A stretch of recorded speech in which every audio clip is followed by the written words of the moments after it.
तो ये वीडियो मैंने स्पेशली उन बच्चों के लिए बनाई है जिन्होंने बहुत मेहनत करी थी और उसके बाद उनका टीयर 1 क्लियर नहीं हुआ। जिन बच्चों का सिलेक्शन अब की बार नहीं हुआ फॉर टीयर 2, देखिए you are down right now but you are not out. आपसे अपॉर्चुनिटी गई नहीं है, आप आगे भी अपीयर हो सकते हो।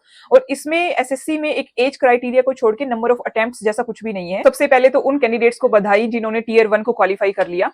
आप टीयर 2 के लिए बड़े जम के तैयारी करिए, डट के तैयारी करिए, आपके पास 1 महीना है।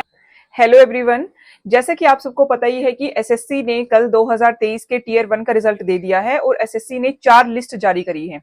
पहली लिस्ट डबल एओ के लिए assistant audit officer and assistant accounts officer. अगर हम इसकी कट ऑफ की बात करें तो यूआर कैटेगरी के लिए 169.67, एससी कैटेगरी के लिए 154.29, ओबीसी के लिए 166 और ईडब्ल्यूएस के लिए 167।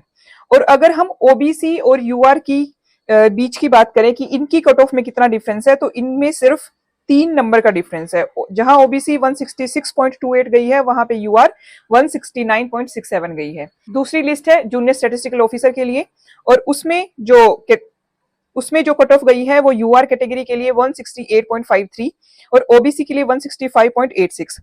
अगर हम तीसरी लिस्ट की बात करें तो तीसरी लिस्ट स्टैटिस्टिकल इन्वेस्टिगेटर के लिए है और इसमें यूआर कैटेगरी की कट ऑफ 172 और ओबीसी के लिए 152। और फिर हम बात करते हैं लिस्ट 4 की, जिसमें ज्यादातर बच्चों ने क्वालिफाई करा होगा और ये सबसे मेन लिस्ट है जिसमें इन 3 कैटेगरी के अलावा बाकी जितनी पोस्ट होती है, आपकी इंस्पेक्टर, एग्जामिनर, प्रिवेंटिव और एक्साइज इंस्पेक्टर और अकाउंटेंट, ऑडिटर, बाकी जितनी भी आपकी पोस्ट है वो सारी लिस्ट 4 में आती है। लिस्ट 4 में यूआर कैटेगरी की जो कट ऑफ है वो 150.049 और ओबीसी की 145.93। तो 150 कट ऑफ गई है यूआर कैटेगरी की। अब जितने भी हमारे फेमस टीचर्स हैं या यूट्यूबर्स हैं, एक भविष्यवाणी करी थी कि कितनी कट ऑफ जाएगी, तो वो उनका आइडिया 130 टू 135 के बीच में था या फिर 140 के बीच तक ये वेरी करेगी। बट 150 कट ऑफ जाना अपने आप में ही एक बड़ी बात है, जो एक्सपेक्टेड भी नहीं था। और जिन लोगों ने सोचा होगा कि हमारे नंबर 140 के आसपास बन रहे हैं, उनको एक बड़ा झटका भी लगा होगा। जो अब के बार 2023 में टीयर 1 की इतनी हाई कट ऑफ गई है, उसके कुछ ऑब्वियस रीजंस हैं।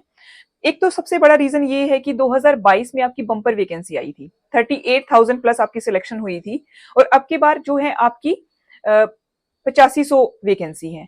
तो देखिए, एक तो 1/4 आपकी वैकेंसी ही हो गई है। तो जिन बच्चों ने 2022 में सिलेक्शन ली थी, उनकी अगर पोस्टिंग साउथ पोस्टिंग हुई होगी या उनको अपनी डिजायर्ड पोस्ट नहीं मिली होगी, तो उन्होंने भी इसमें अप्लाई किया होगा और ये एग्जाम दिया होगा। तो जब सिलेक्टेड कैंडिडेट्स बार बार सीजीएल का एग्जाम देते हैं, तो वो एक इसकी कट ऑफ बढ़ा देते हैं, इसके लेवल को बढ़ा देते हैं। एक तो सबसे पहला रीजन आपका ये है। और दूसरा ये है कि देखिए, अभी नंबर ऑफ लैक्स कैंडिडेट्स जितने इसमें बैठते हैं वो ईयर बाय ईयर इंक्रीज ही हो रहे हैं। अगर जिस एग्जाम के लिए आप अपीयर हो रहे हो उसमें 40 लाख लोग बैठते हैं, जो पिछले बार 38 बैठे, अगर नंबर ऑफ कैंडिडेट्स जो अपियरिंग है वो ज्यादा होंगे तो ऑब्वियसली आपका कंपटीशन भी होगा। और अभी कट ऑफ ज्यादा जाने का रीजन ये है कि कंपटीशन आपका बहुत तेजी से बढ़ रहा है। ये बड़ा ऑब्वियस सा और आप सबको पता है, इस वजह से भी आपकी कट ऑफ ज्यादा जाती है। चाहे एसएससी पैटर्न चेंज कर ले, नंबर ऑफ क्वेश्चंस चेंज कर ले, बट हर बार ऐसे बच्चे आएंगे जो अगले से, जो पिछले टाइम से बेहतर तैयारी आपके सामने करके आएंगे। बट आपको इन चीजों से घबराना बिल्कुल नहीं है। आपको भी अपने आप को शार्पन कर लेना है, अपने आप को और ज्यादा तैयार कर लेना है। जब हम किसी एग्जाम के लिए प्रिपेयर करते हैं और उसका रिजल्ट आता है जो हमारे फेवर में नहीं होता, तो हमें एक झटका सा लगता है। हमें ये लगता है कि हमने इतनी मेहनत करी थी पर फिर भी हमारा कुछ हुआ नहीं। तो ये जो दुख आप लोगों को हो रहा है आज सेलेक्ट ना होने का, इस चीज को मैं फील कर सकती हूँ। इस चीज को महसूस किया जा सकता है कि आप इस टाइम पे कितने दुखी होंगे, या आपको एक रास्ता नजर नहीं आ रहा होगा। आपको ये लग रहा होगा कि जितने वादे मैंने करे थे कि मैं इसको क्लियर कर लूंगा, बट आज ये नहीं निकला, तो मैं कैसे फेस करूं अपने पेरेंट्स को या अपने आसपास के जो मेरे साथी हैं, मैं उनको कैसे बताऊं कि मेरा नहीं हुआ। तो ये दुख को समझा जा सकता है, बट देखिए, इससे आपको बाहर निकलना ही होगा और आपको ये सोचना होगा कि अब आपको आगे क्या करना है। जिस दिन रिजल्ट फेवर में नहीं आता, उस दिन हम अपने आप को ही कसूरवार समझने लग जाते हैं। हमें ऐसा लगता है कि हमारी ही कमी थी। और देखिए, इस चीज का तो अभी हमें आंकलन करना है, इस चीज को तो इवेल्युएट करना है कि कमी कहाँ पे रह गई। और जनरली क्या होता है कि जब रिजल्ट आया और आसपास या अपनी फैमिली को बताने के बाद हम खुद से सोचते हैं कि हमारी कमी कहाँ पे रही और कैसे हम उस चीज को दूर कर सकते हैं। ठीक है। तो ये फेज से एक बार आपको गुजरना ही पड़ेगा, और मैं समझ सकती हूँ कि ये टाइम आपके लिए वैसा ही है। अगर आप सिलेक्शन नहीं ले पाए, या काफी टाइम से जब आपने अपने पेरेंट्स से, अपनी फैमिली से टाइम मांगा हुआ था कि मुझे इतना टाइम दे दो, मैं कर दूंगा या कर दूंगी, और जब वो नहीं होता तो एकदम से आपकी लाइफ शटर सी होने लगती है। बट आपको इतना बिखरने की जरूरत नहीं है। देखिए, एक बार आप सबको बताने के बाद अपने आप किससे बात करिए, अकेले बैठिए और सोचिए कि कहाँ कमी रही। अगर तो आपके 150 के आसपास स्कोर है, आपके 145 हैं, 140 हैं, 135, 130 भी हैं आपके, तो आप एक बढ़िया अटेम्प्ट आगे दे सकते हैं।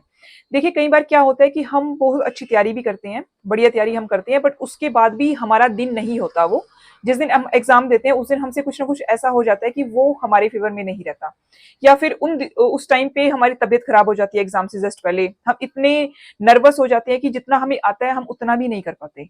तो ये सारे आपके रीजंस हो सकते हैं आपके सेलेक्ट ना होने के। और एक रीजन हो सकता है कि आपने अच्छे से पढ़ाई नहीं करी थी। और दूसरा है कि देखिए, जिसके नंबर हैं 110, 105, 100, उनको क्या करना है।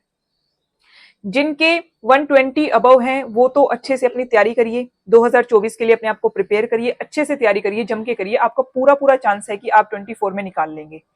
बट जिनके 110 से नीचे नंबर हैं, उनको क्या करना है। 120 से नीचे जिनके हैं, 115 हैं, 110 हैं, देखिए, आप एक बार रुकिए और अपने आप को इवेल्युएट करिए कि आपको 2024 का जो सीजीएल है, या सीजीएल आप जो देते आ रहे हो, क्या आपको, आपका कोई ड्रीम है, या आपको वही पोस्ट चाहिए, या आपको just for the sake of having a government job आप सिर्फ कंपटीशन में चले जा रहे हो। मैं आप लोगों से बोलूंगी कि एक बार आप रुक के सोचिए। देखिए, आप परेशान तो हैं कि आपने इतनी तैयारी करी बट फिर भी आपका सिलेक्शन नहीं हुआ फॉर टीयर 2।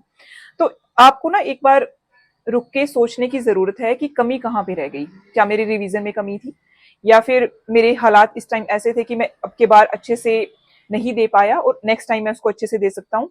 या फिर कुछ ऐसा है कि आपने बार बार एफर्ट्स करे 3-4 साल लगातार और फिर भी आपका स्कोर नहीं आया।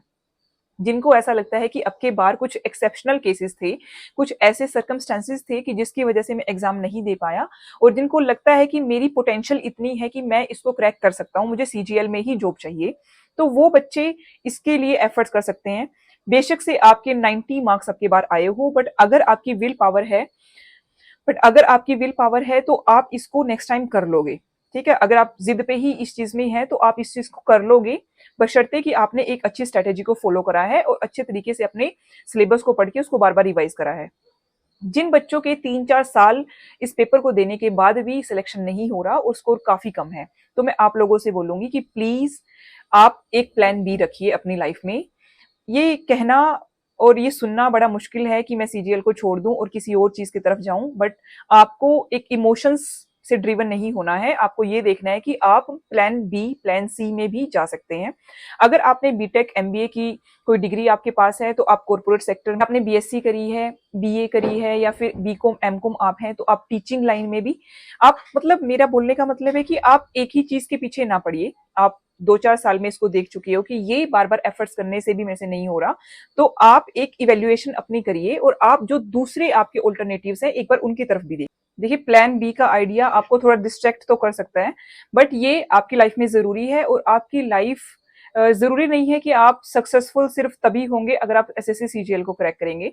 एसएससी के ही बहुत सारे एग्जाम हैं जिनके लिए आप अपियर हो सकते हो। और अगर आपको लगता है कि आपकी एज 27, 28 हो गई है और आप बार बार एफर्ट्स करने के बाद भी इसमें सक्सेस नहीं पा रहे, तो आप दूसरे ऑल्टरनेटिव को भी एक्सप्लोर करिए। हो सकता है कि आप उसमें सक्सेसफुल हो जाएं, और इसमें कोई शर्म, कोई घबराने की बात नहीं है। आप प्रैक्टिकल सोचिए, और मैं ये कहूंगी कि इमोशन से ड्रिवन ना हो कि आप एक प्रैक्टिकल अप्रोच लेके चलिए जो आपके लिए काम करेगी।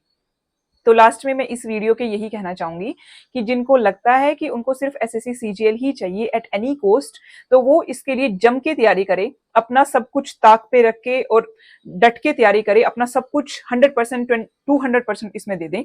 बट जिन बच्चों को ये लगता है कि उन्होंने काफी एफर्ट्स इसमें कर लिए हैं और उसके बाद भी उनका कुछ नहीं हो रहा, तो मैं उनको यही सजेस्ट करूंगी कि आप किसी और ऑल्टरनेटिव को एक्सप्लोर करें, किसी और चीज की तरफ देखें जिसमें आप बेहतर कर सकते हैं। Thank you so much, best wishes. जय हिंद, जय भारत।